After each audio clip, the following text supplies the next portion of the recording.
Paano kung sa pagmulat ng iyong mga mata, ikaw ay nasa ibang panahon na? Hinahandog sa inyo ng ANA Production.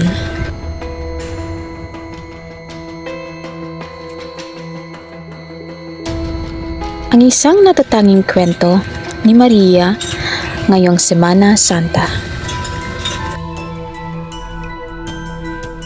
Sa direksyon ni Alexander Pili. Isang kwentong sumasalamin sa pagmamahal, pananampalataya,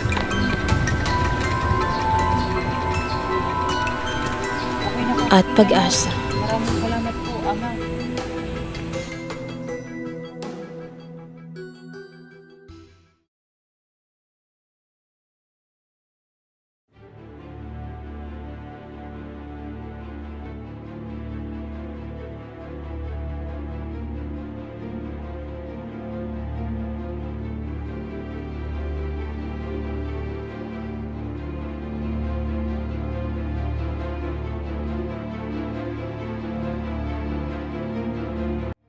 Aking pagbati, Maria, kalugdan ka ng aming Diyos.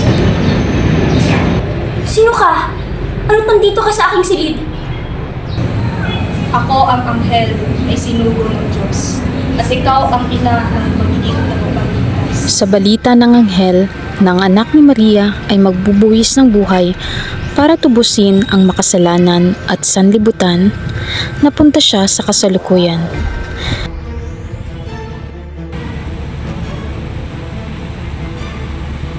Isang henerasyon kung saan ang mundo ay maingay, napupuno ng mga taong mapanglait, walang malasakit sa kapwa, at mapanghusga sa mga kakaibang nakikita.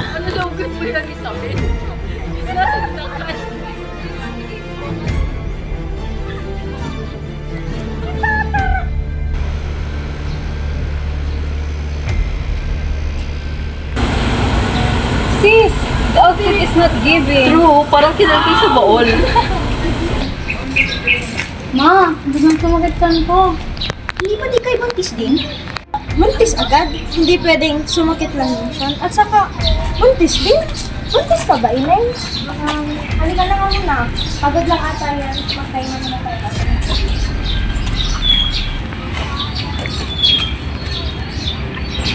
Ma, nagnawakan ng babae yung tiyan ko na wala yung sakit. Okay na yung tiyan ko.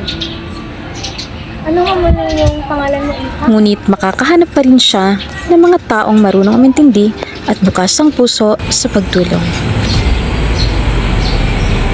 Mama, maaari ko po ba kayong tulungan? Magsisi ka at pagpatawarin ka ng Diyos. Ako ba yung nagbibigay na sa akin mga kapatid?